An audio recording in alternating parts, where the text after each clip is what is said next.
Everyone comes out in the end as I am.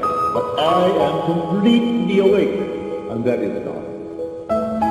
So when you meet all these characters of the scripture, they're persons, but you will know, if you see it all in your mind's eye, they're all states personified.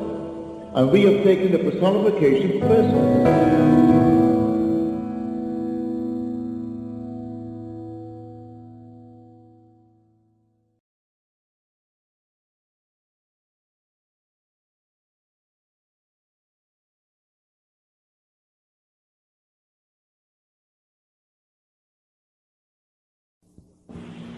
We have only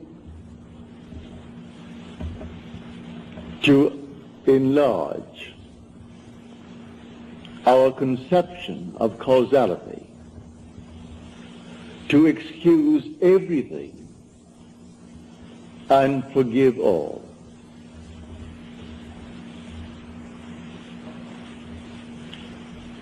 Now let me just state one little thought from Scripture first, before we unfold it. As we are told in the 25th chapter of Genesis, in your limbs lie nations twain, rival races from their birth. One the mastery will gain, the younger or the elder reign. The first one is the sense man. I'm now looking at this room and all within it, and that is the sense man. My normal apprehension of corporeal objects, just like this room and the contents, I call sense perceived. That which is not present, and yet I perceive them, I call that imagination. That is destined to rule. That is the second man, the Lord from heaven. The first man is of the earth, a man of dust. The second is from heaven. So here we are in this world, and this is the world of this dual state within every child born of woman. And so we have the physical man, the man of dust, and then we have the spiritual man, the man of imagination. That is the immortal man. When I see this picture of the duality of man and how all things are created by this hidden man, I forgive everything in this world that the physical man does. For the physical man is only a state. One being is playing all the parts.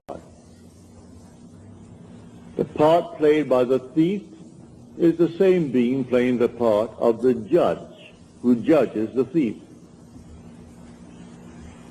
The part who is the murderer and the murdered, these are parts, but the being within is one. Now let me explain it first in the beginning with a simple story.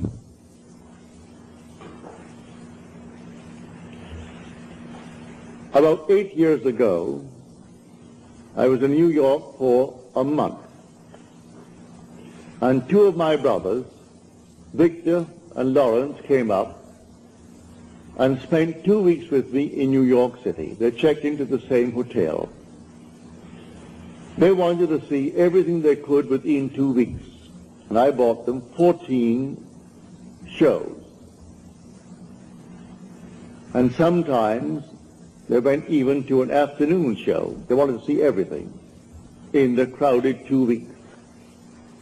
But the one thing my brother Lawrence wanted to see was the new presentation of Aida. Well, the paper said it was sold out from the very moment that it was stated, a new presentation. Same music, naturally.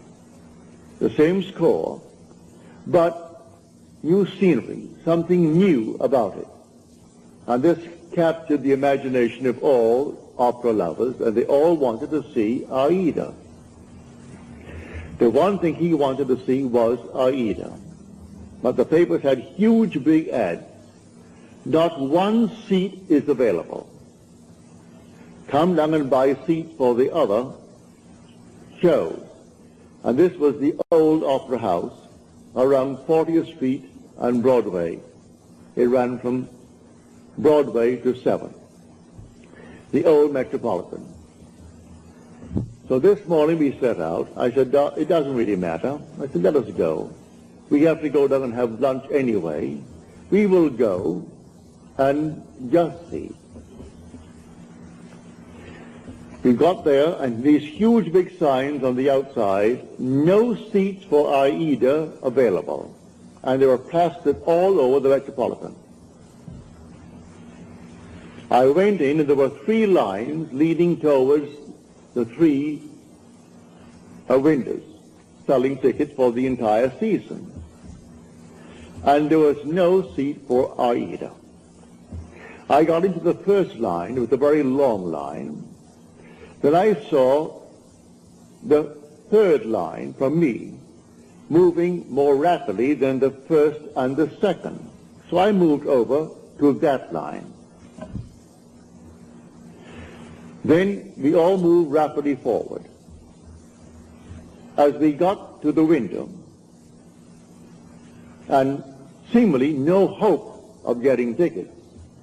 But before I left my hotel room, I simply assumed that I had the tickets for my 2 brothers. I didn't want to go. They wanted to see it. So I assumed that I gave them the tickets. I got into this line and we moved rapidly towards the window.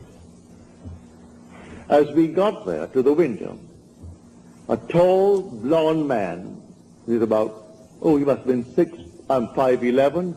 He must have been about 6'4". He stretched his hand up over my head and diverted the ticket seller as he asked a question, while one in front of me is buying seats not for Aida, for that's completely sold out. He is buying 2 other seats for some other opera. Then he departed after he diverted the man's attention, and this man pushed on some bills under the window.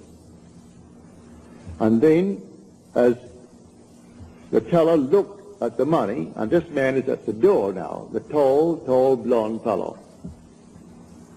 And he gave this man the ticket, and then suddenly he said, well, he only gave me $3. He should have given me, and he mentioned the money he should have given me.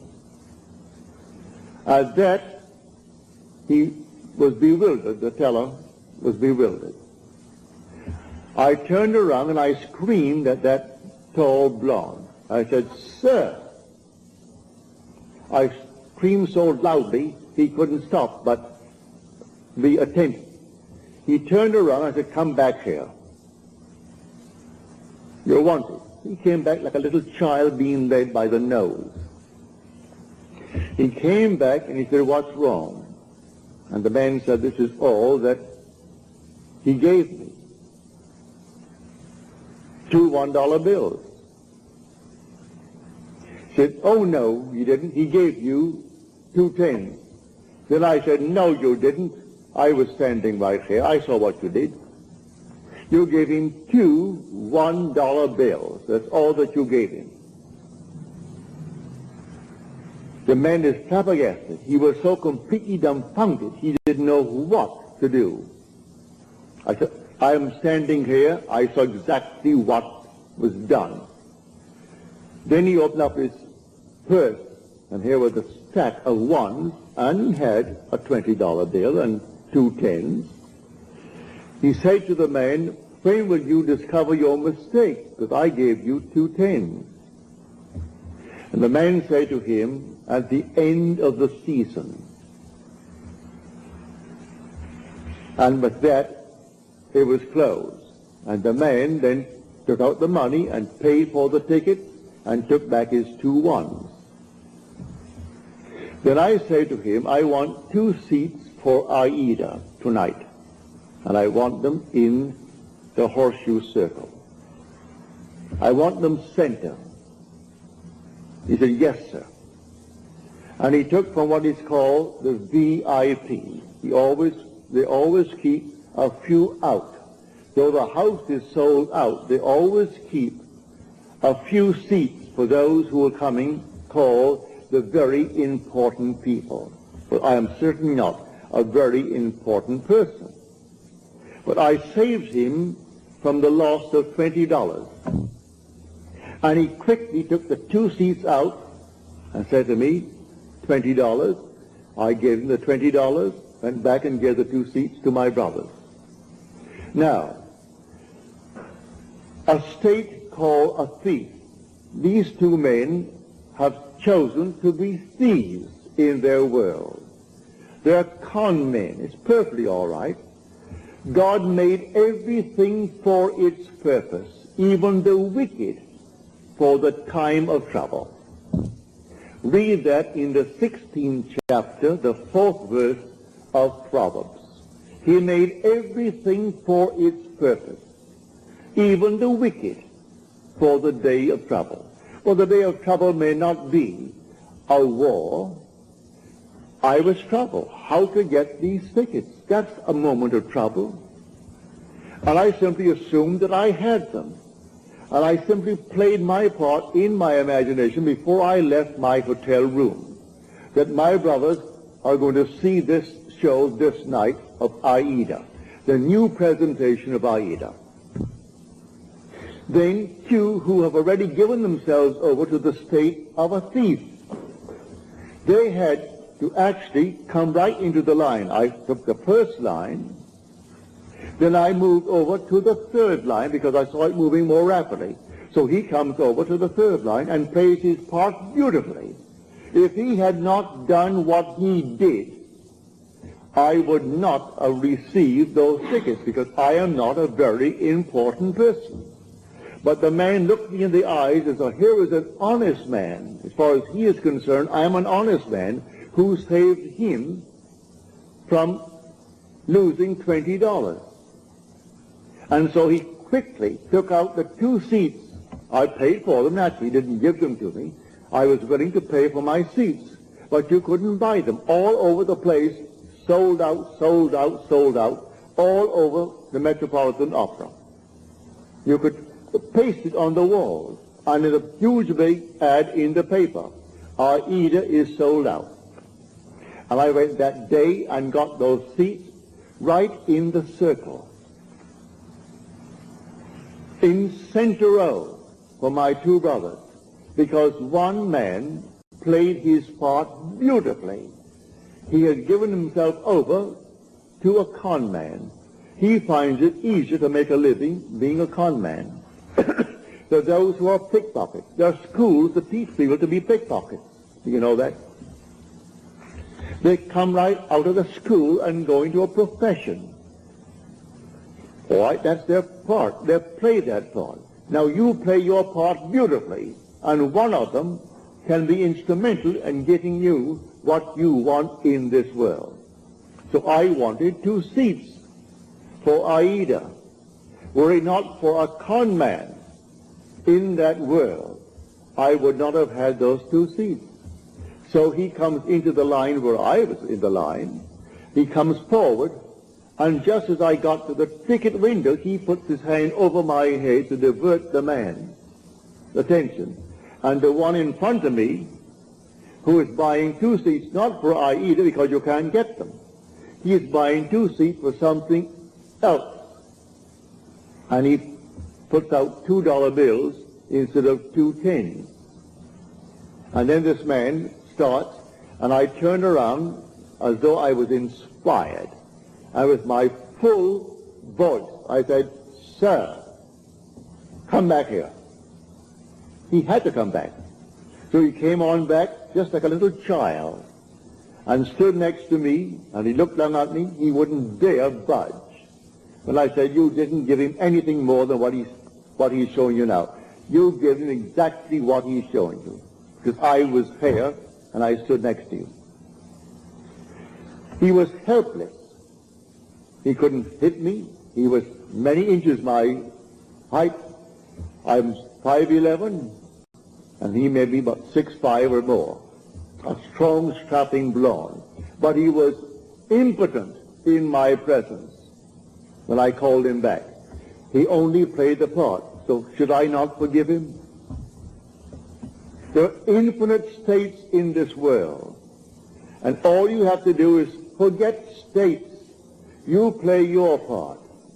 And every state necessary to make your part come to fulfillment will be present at the moment that you need it. And so we went over to Longchamp for lunch, and my brother Lawrence and Victor, they had their tickets, and that evening they went to see Aida. So in your limbs lie nations twain. They are rival races from their birth. One the mastery shall gain, the younger over the elder reign. And the younger is the second, and the second man is the man from heaven. And that man is your own wonderful human imagination, who is God. And there is no other God. That is the Lord from heaven. And the outer man that clothes him, he is under compulsion to fulfill the commands of that inner man. But everyone is falling into states, infinite states. To understand this world, you must think in terms of states. And so he has made everything for its purpose, even the wicked for the day of trouble. And so use everything, but you don't have to think of which one will do it.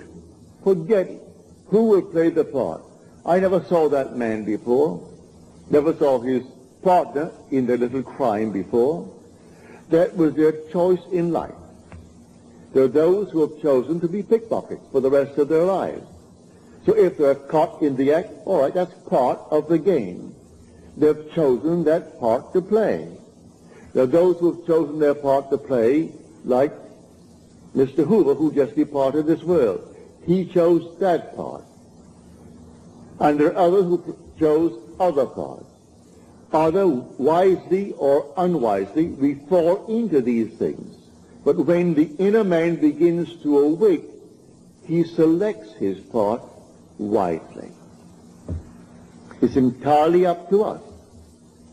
So I tell you, everything in this world that you want to be, you can be, if you know that there are only states. You move into the state because the occupant of the state does not differ from the occupant of any other state. The one who played the part that day of the con man to get 2 tickets for $2 instead of $20 and go on the street and sell them for $15 and make himself a quick few bucks. The same occupant is God. God is playing all the parts. So all we have to do is simply to expand a little bit our conception of causality, to actually excuse everything and forgive everyone in this world. I forgave him because he actually was instrumental in getting me the 2 seats for my brothers. Were he not playing that part at that moment, I would not have had the seats. But before I left my hotel room, I simply assumed that my brothers had their seats and they were going to see Aida, and they came home thrilled beyond measure. So we went down, and seemingly no hope. I wasn't concerned about any hope. There were 3 long, long lines. After all, you're selling not just for the show of the night, you're selling for the afternoon show. you're selling for the evening show and for the entire season. And buy a month in advance, 2 months in advance. They're all there. And so here are the lines. And there are 3 lines and 3 windows open. And what caused me to move to that moving window? The Father in me. He knew which one is going to play what part, because they're all in states. And myself is fully aware of all the states in the world.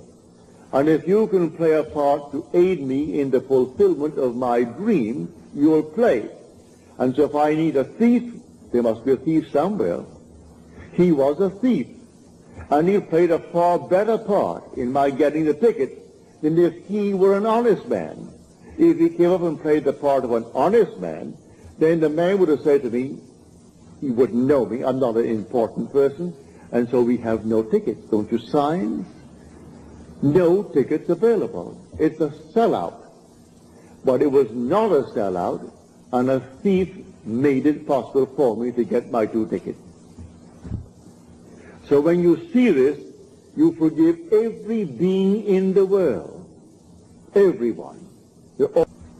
Should I not forgive that man who tried to rob that teller of $20 when he did for me what no one else could do? I could go to all the brokers in New York City, and they couldn't get me 2 seats. I could go to anyone, and they couldn't get me 2 seats for my 2 brothers. And I wanted them to have the joy of seeing the new presentation of Aida. So I went myself prepared in my imagination that I had 2 seats. And it took a thief to be instrumental in getting me the seat. Should I not forgive him for the part he played? He went to the door, this tall giant of a man, looked back at me, but he wouldn't have the courage to come up and slap me. There was something in me that dwarfed him in his own mind's eye. So in spite of his height and his bigness and his strength, he couldn't dare strike me, for I was speaking from a different level of consciousness altogether. So I didn't condemn him. He played the part he had to play, and by playing it, I got the seat. So all we have to do is simply to widen, just widen a little bit, our conception of causality, to actually forgive all in the world, to excuse everything in the world. They're playing their part. So tonight you want a bigger job, you want more money in this world, you want, and you name it. Well then, it may be a thief who is going to aid you in the getting, without knowing he's doing it. Don't judge him, don't condemn him, just simply you go forward knowing that I have ways and means that the physical man knows not of. My ways, the inner man's ways, are past finding out. And you simply go forward in the assumption that you have already achieved what now is only a wish as far as the world is concerned. But you enter into the wish as though the wish is already fulfilled. So tonight is a practical night. Do you know this night what you want? Really what you want? Well, if you do the same thing I did in getting the 2 seats. Do what I did when I was locked out completely from marrying the girl I wanted to marry. I simply assumed that she slept there, I slept here, and I went sung to sleep, and in 1 week my wife did an act which certainly I must forgive. In the eyes of the world she is condemned for taking what she did not pay for. And yet because of that act I got my freedom. Then who is the culprit? Am I not? If there's any culprit, I am. If there is any culprit in this world, it is God. There is nothing but God. God is doing all in this world. He created everything in this world. And so if in me he is the second man, and the second man is my imagination, and that is God. For man is all imagination, and God is man, and exists in us and we in him. The eternal body of man is the imagination, and that is God himself. Well, if I in my imagination slept as though I am happily married to a girl that the laws of New York State said I could never get because of my entanglement with my first wife, and in 1 week she performed an act which was judged harshly by society, and yet she was the instrument of my getting my freedom to marry the girl who now is the mother of my daughter. So how can I blame her who performed that act? She was in a state, and who did it? I did it. I did it by simply assuming that I was free and happily married to a girl that the state of New York said I could never marry because of the ancient laws that restricted my desire to get freedom in that state. So you forgive everyone in this world. You're all playing their parts. So in my own case, I have seen thieves. I have seen all kinds of people play their parts. They were instruments in the fulfillment of my desire. So how can I ever condemn all? So the last cry on the cross, Father, forgive them. They know not what they do. Forgive them. The whole vast world is playing until he awakes in that body. He is playing the part, and he plays it automatically, unwittingly. For one who is awake, who knows exactly what he's doing. And so they all play their parts. For God in everyone is the same God. There aren't two gods. There's only one God. And that God is your own wonderful human imagination. When you say, I am, that's God. So tonight you just simply boldly declare that you are the man. You are the woman that you want to be. And walk in that assumption as though it were true. And then let all these sleeping states play their part.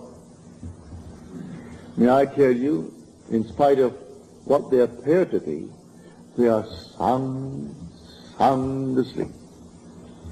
They do not know. He thought he knew what he did. He came right into my line and played his part. I could remain on the first line and waited and waited and waited, and no one would have played that part there.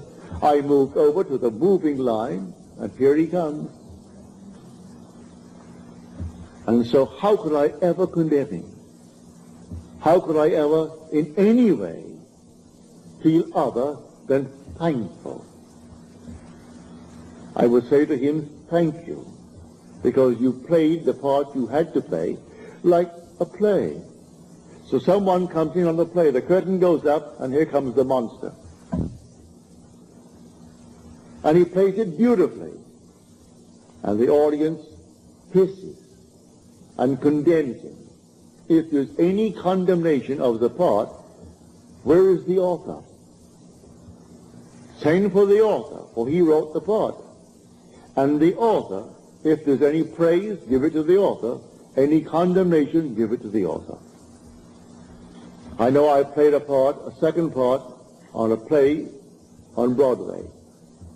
And if I didn't get a hiss when I came on, if they didn't hiss me, I felt I wasn't doing well. But I would say 99% of the time, as I came on and started to play my part, the audience hissed.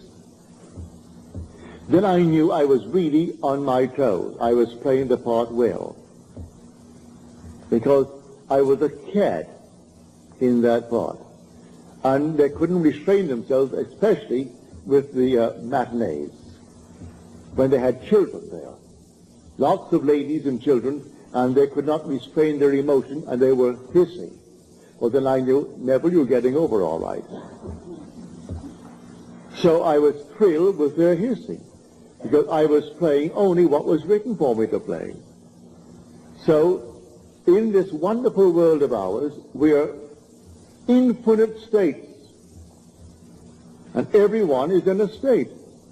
But the one being in one state is the being in all states. There's only one player. God only acts and is in existing beings or men. He is in all the states, and his name in all states is I am. So someone chooses the part, and he wants to be, well, a thief. He finds it easier, he thinks, than getting up, going to work, and punching a clock, and punching it out. He feels it's better for him to live that life. All right, so he's chosen that part if he does it deliberately. Or he might have fallen into it through habit of others, and then it's unwittingly. All right, but he will also pay the price. That is the thing he has to consider. He'll pay the price because the part has a price with it. But in spite of that, he can be used in the fulfillment of your dream. But this thing that happened, I would say about 7, 8 years ago, it was so forceful in my mind. My brothers thought that I was very courageous with this giant over my head to do what I did. It wasn't any courage. At that moment, I saw what he did. And when I said to him, you didn't do it at all. I saw what you did. You stuck $2 there, and there they are. You didn't give him any $10 bills. He opened up his purse, and I saw all these ones, oodles of ones, and then a 20 and a couple of tens at the side. And then he pulled out the tens and gave them and took his 2 ones back. And then he went back to the door with the other partner of his and looked at me as though he could have killed me, but he didn't have the guts to hit me. He couldn't. If I were that big, he could not have struck me, because I was speaking on an entirely different level. And on that level, when I knew I was going to get my seats, that's all that concerned me, here comes the 2 seats. And the man said, yes, sir. He treated me as though I stood before him as the president. And he thought, now here was an honest man who saved me $20. I'm only playing the part. I only wanted 2 seats that night, because that's all that my brothers could give, because I had all these seats bought for them. All the shows on Broadway at the time within 2 weeks, and they went night after night, and matinees and everything else. Got it right up to their heads in shows. So I'm telling you, if you know of this dual being within you, in your limbs lie nations twain, rival races from their birth. One the mastery will gain, the younger over the elder reign.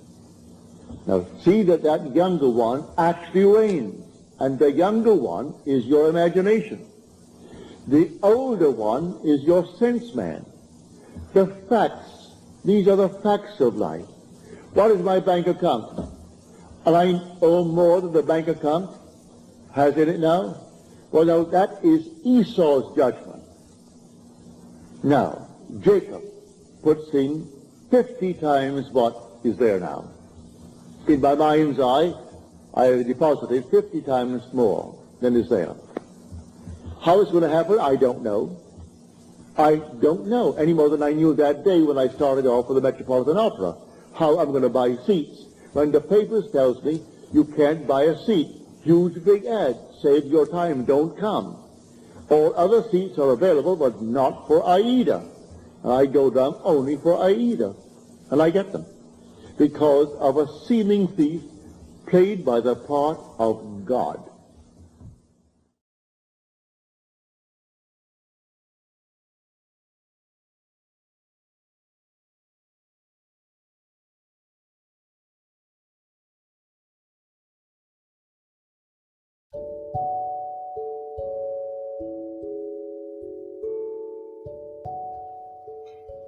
Capítulo 4.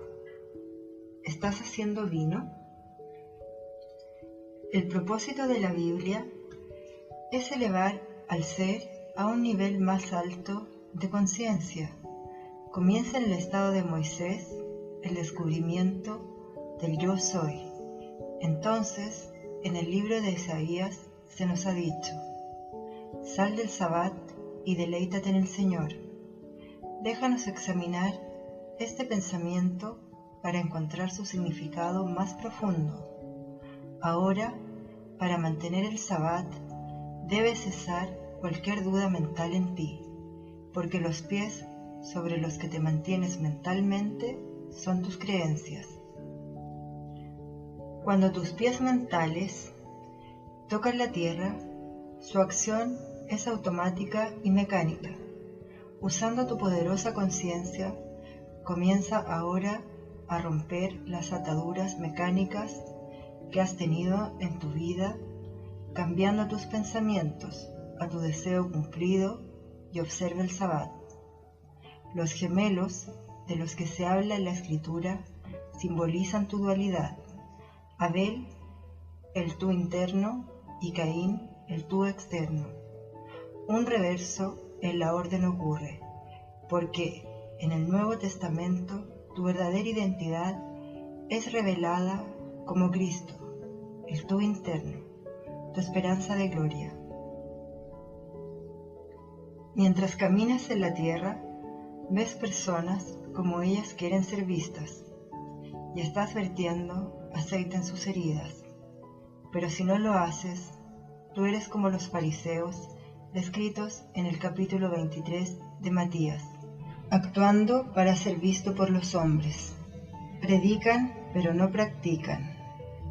En el tercer capítulo de Juan es contada la historia de Nicodemo. Un hombre intelectual creía que si mantenía la ley de Moisés, él podría entrar en el reino de los cielos, y aún así se le dijo: deberás nacer de nuevo y nacer de agua y espíritu. Aquí vemos la diferencia entre el intelecto y la sabiduría. Mantener la ley de Moisés no es suficiente, debes experimentar un cambio en tu nivel del ser. Así te otorgará sabiduría para que renazcas. Tus conversaciones internas son el lugar de cría de tu futuro, sean amorosas o desagradables. Esto se nos ha dicho muy vividamente en el libro de Deuteronomio. Te doy en este día bendiciones y maldiciones. Cada vez que regañas a alguien, aun si es hecho en tu mente, lo maldices, y cada vez que haces a otro lo que te gustaría que te hicieran a ti, son bendiciones en el hecho. El agua es el símbolo de la verdad psicológica. Conocer la verdad no es suficiente, se debe actuar en base a ella. Y es en ese momento el agua psicológica que se vuelve vino. Comienza ahora a observar todos tus pensamientos desagradables y negativos. Cámbialos, porque hasta que te separes a ti mismo del estado desde donde esos pensamientos fluyen, ellos seguirán causando que tengas las mismas experiencias en la vida.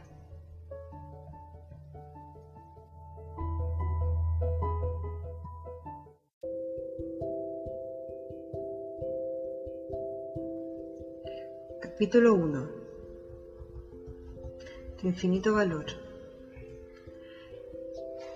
El propósito de estas charlas es traer a ti, el individuo, un cambio psicológico. La humanidad, comprendida psicológicamente, es una serie infinita de niveles de conciencia. Y tú, individualmente, eres lo que eres de acuerdo a donde estás en las series. La conciencia es la única realidad, y donde estás consciente de ser psicológicamente, determina las circunstancias de tu vida. Los ancestros sabían esta gran verdad, pero nuestros maestros modernos aún deben descubrirla. Solo hay una sustancia en el mundo. Nuestros científicos la llaman energía, mientras las escrituras lo definen como conciencia. Se nos ha dicho que el universo fue causado por agua, pero si eso fuera cierto, entonces no podría estar envuelto en nada sino en agua. Pero si la sustancia básica es energía o conciencia, puede usarse para manifestarse a sí mismo como acero, metal y madera, por nombrar algunos. El hombre, viendo una variedad de formas, piensa en una cantidad de sustancias sin número, pero lo que ve es solo un cambio en el arreglo de la misma sustancia básica, conciencia. Efesios nos dice que todas las cosas, cuando son admitidas, son manifestadas por la luz. La palabra luz, referida aquí, significa conciencia. El estado que el individuo admite dentro de su conciencia es la causa de un hombre siendo rico y otro siendo pobre. El hombre pobre admite estar en este estado de pobreza diciendo: yo soy pobre, al igual que el hombre rico admite riqueza diciendo: yo soy rico. Cualquier cosa que tú, un individuo, clamas a ti mismo ser, sea bueno, malo o indiferente, correcto o equivocado, debe manifestarse en tu mundo por clamar el estado. Tú lo has consentido hasta darle vida. Hay solo una única causa, y esa es la conciencia. Tu conciencia es el centro desde el cual tu mundo se refleja y hace ecos del estado que tú ocupas en el presente. Ahora, un estado puede ser definido como todo lo que tú crees y consientes como verdad. Entonces, si quieres que tu mundo cambie, puedes determinar lo que quieres y aceptarlo y consentirlo como verdad antes de que puedas cambiarlo. Para llegar a una cierta definición de ti mismo, debes comenzar por la observación acrítica, tu reacción automática a un evento, porque tu reacción define tu estado, y puedes, sin moverte de tu silla, reconstruir tu mundo cambiando tu nivel o estado del ser. Esto lo logras observando acríticamente cómo respondes a la vida. Si no te gustan las circunstancias de tu vida, reconoce su causa. Sé capaz de admitir que las circunstancias están solo objetivizando lo que tú estás consciente de ser. Luego, cambia tu conciencia y tu mundo cambiará. Si tú reaccionas a lo que está siendo objetivizado, te atas a ti mismo a un cierto nivel de conciencia. Pero si te rehusas a reaccionar, la cuerda es rota. Deja de ser consciente de algo desagradable, porque cada pensamiento desagradable causa que camines en un fango psicológico. Más bien, identifícate a ti mismo con belleza, con amor, con el Cristo en ti, y ascenderás al nivel infinito de tu propio ser y cambiarás las circunstancias de tu vida. Tu estado de conciencia, como un magneto, atrae la vida. El acero es un estado desmagnetizado. Es una masa de electrones giratorios, pero cuando los electrones son dirigidos en una dirección, el acero es magnetizado. Tú no agregas nada al acero para hacerlo magnético, ni le quitas nada para desmagnetizarlo. Este mismo principio es verdad para ti. Tú puedes cambiar tu mundo reorganizando tus pensamientos y haciéndolos viajar solo en una dirección, y esa es hacia el cumplimiento de tu deseo. Observa tus reacciones a la vida y cualquier cambio en el arreglo de tu mente, el cual puede ser detectado por autoobservación, causará un cambio en tu mundo externo. Es importante aprender a ser pasivo con aquello que es desagradable e inaceptable para ti. En ese caso, estás despertando al dinámico dentro de ti, y cuando encuentras a tu ser interno, descubrirás que las cualidades que condenas en otros están realmente en ti. Entonces, tú sabrás el secreto del perdón, porque cuando te perdonas a ti mismo, otros son perdonados. Todas las cosas, no solo algunas, son manifestadas por la luz, y todo lo manifestado es luz. En el momento en que consientes un pensamiento, este es manifestado. No puede venir a menos que tú consientas su expresión, haciéndote consciente de él. El universo se mueve sin motivo, con necesidad, pero sin motivo. No tiene motivo por sí mismo. En su lugar, se mueve bajo la necesidad de manifestar los arreglos de las mentes de los hombres. Esta enseñanza es para despertar tu luz, y el despertar comienza por tu autoobservación. Si tienes una afección secreta por vivir en el fango de la automiseria y condenación, tu mundo reflejará esos sentimientos. Pero si vas a reorganizar tu mente y vivir en el glorioso sentimiento de armonía y amor, tu mundo manifiesto va a cambiar.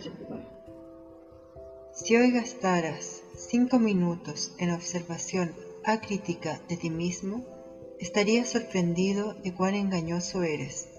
Es un shock terrible, lo sé, pero todo shock de este tipo deja entrar la luz de la conciencia y la vida es una siempre creciente iluminación.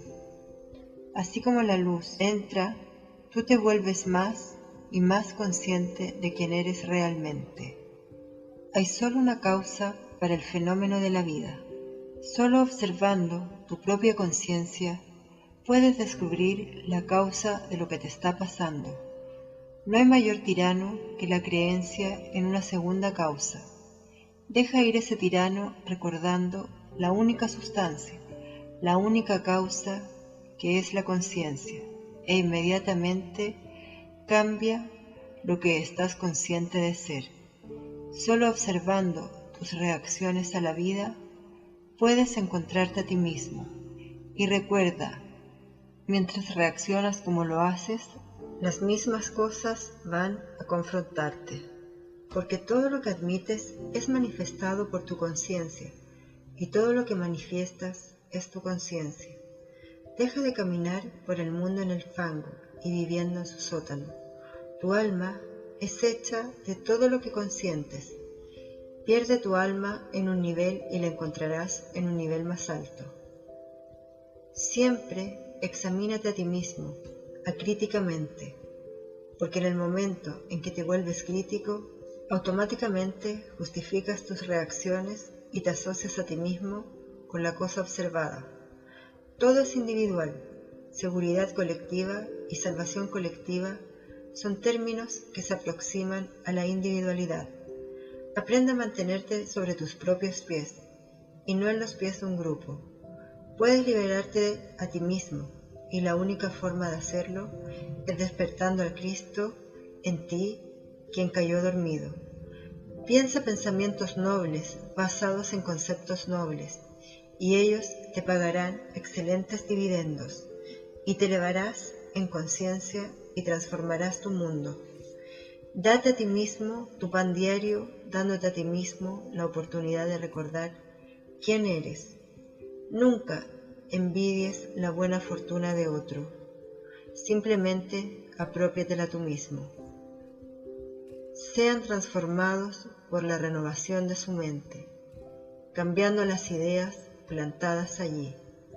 Porque no puedes cambiar tus pensamientos hasta que cambies las ideas desde las que tus pensamientos fluyen.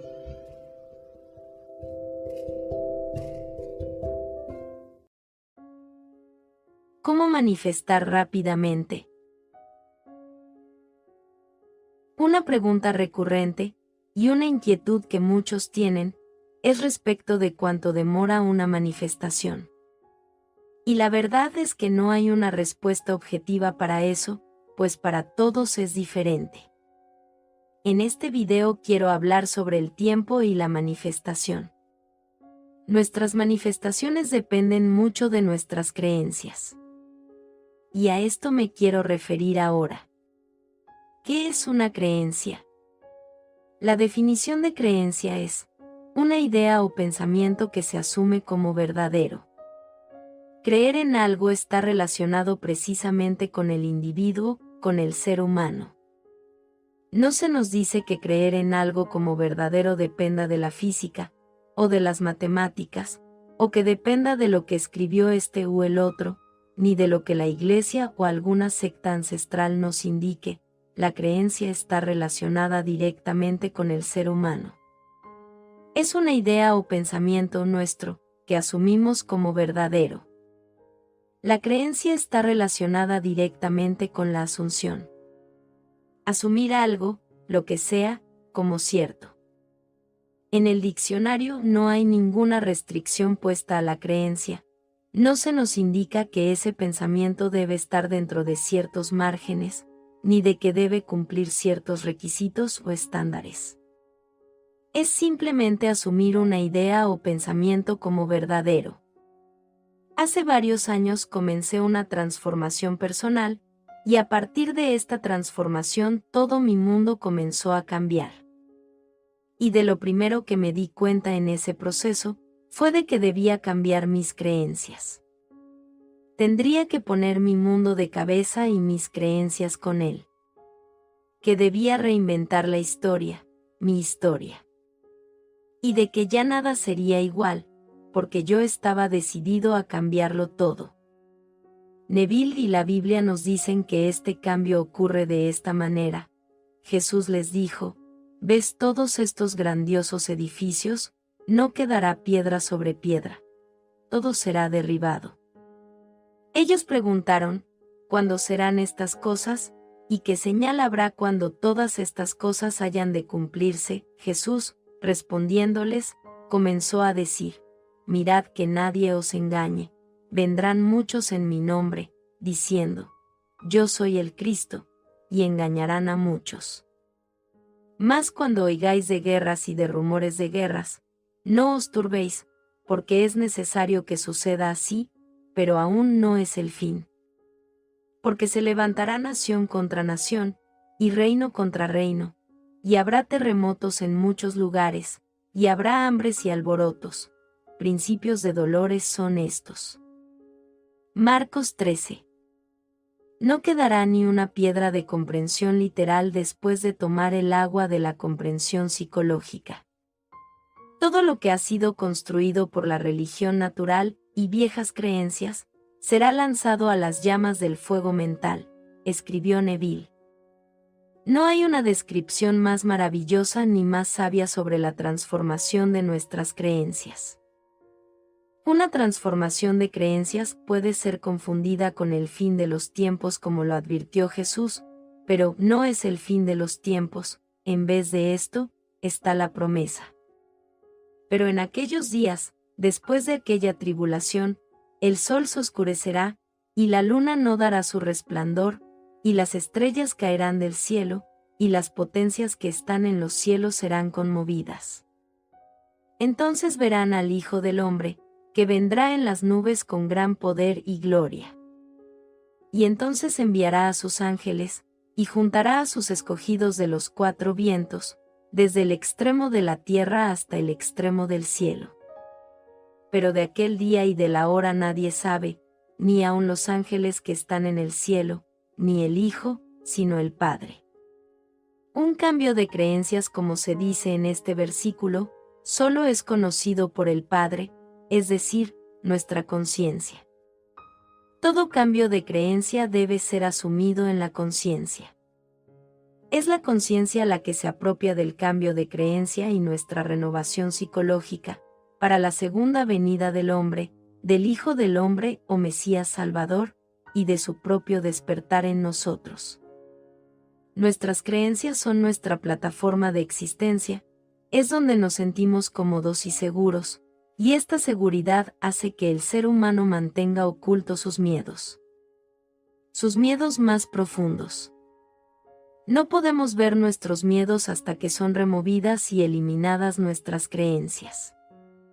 Porque remover una creencia implica un salto a lo desconocido, a algo que no es seguro y la seguridad es la prisión del miedo. Neville bien dice que nuestras viejas creencias son las tumbas detrás de las que nos escondemos. Pero no es el fin de los tiempos. Esto significa que un cambio radical en nuestras creencias no traerá aflicción ni sufrimiento, sino que, con este cambio, las escrituras serán cumplidas en nosotros. Se cumplirá la promesa de la segunda venida y Jesús será llamado el Cristo o Mesías, y será activado el poder de Dios en el hombre. Por lo tanto, nuestras creencias son algo a lo que debemos poner bastante atención. Porque nuestras creencias son asunciones y las asunciones se materializan en hechos. Una de nuestras creencias es el tiempo.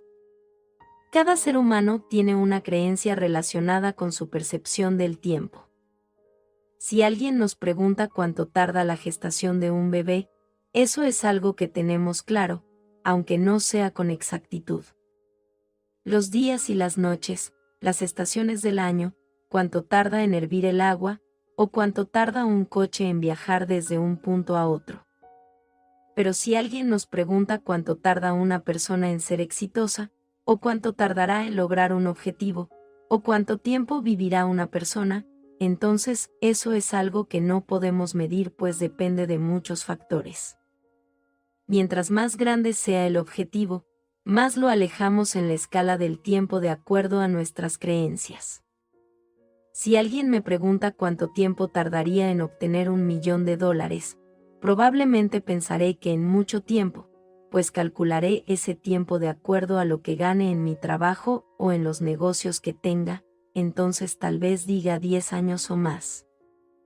Pero si le hacemos la misma pregunta a un empresario de la banca, tal vez diga un mes, porque quizás compre 10 millones en divisas y al final de las operaciones del mes obtenga 1.000.000 en ganancias, o tal vez tenga información privilegiada que le permitiría ganar esa cantidad. Entonces la creencia y percepción del tiempo de cada persona respecto del logro de ciertos objetivos es un factor muy importante y muy variable en la manifestación. Por lo tanto, debemos entender que el tiempo no puede de ninguna manera ser considerado en la manifestación, pues al considerarlo, estamos entonces restringidos y limitados por nuestras creencias respecto del tiempo que demoran las cosas, según nuestras propias percepciones de él. Aún así es muy difícil no considerarlo, pues tenemos una compulsión por medir el tiempo en todo. Pero esta es la ley, y todo lo que pidiereis en oración, creyendo que ya lo habéis recibido, lo recibiréis. Acá hay un salto en el tiempo. Hace que el futuro sea aquí y ahora. Por lo tanto, elimina y deja de lado cualquier concepto del tiempo que tengamos. Acá se nos dice que eliminemos el factor tiempo. Lo que pidamos en oración creyendo, esto es, asumiendo un pensamiento o idea como verdadera, que lo hemos recibido, donde el deseo es ya un hecho presente, lo recibirás. Entonces ahora tú y tu deseo aparecen en el futuro como uno solo. Tú y tu deseo ocupan el mismo espacio y tiempo. Entonces, fijarnos en el tiempo que está tardando una manifestación, pone en funcionamiento nuestras creencias limitantes respecto del tiempo que tardan y requieren grandes objetivos en ser logrados, y esto puede alargar en el tiempo nuestra manifestación e interferir en ella, no por el hecho de que ésta sea difícil de lograr, sino que simplemente porque está condicionada a nuestra creencia o asunción del tiempo que esto debería demorar. Nuestra creencia respecto del tiempo que tardan las cosas en lograrse puede ser cambiada. Cualquier creencia puede ser modificada en nuestra conciencia, solamente repitiéndonos a nosotros mismos nuestra nueva creencia, en forma de oración o conversación interna. Yo puedo repetirme mentalmente que grandes objetivos toman el mismo tiempo o menos tiempo que pequeños objetivos. Lo puedo repetir 1 y 1000 veces en mi conciencia y puedo comenzar a asumir esa creencia como verdadera. Eso es todo lo que necesito para cambiarla. Persistiendo en esa verdad indefinidamente, mantengo esa creencia viva, y fortalezco mis futuras asunciones. Entonces no considero el tiempo cuando utilizo la ley de asunción, y por otra parte modifico mis creencias sobre la percepción del tiempo a través de la misma ley de asunción.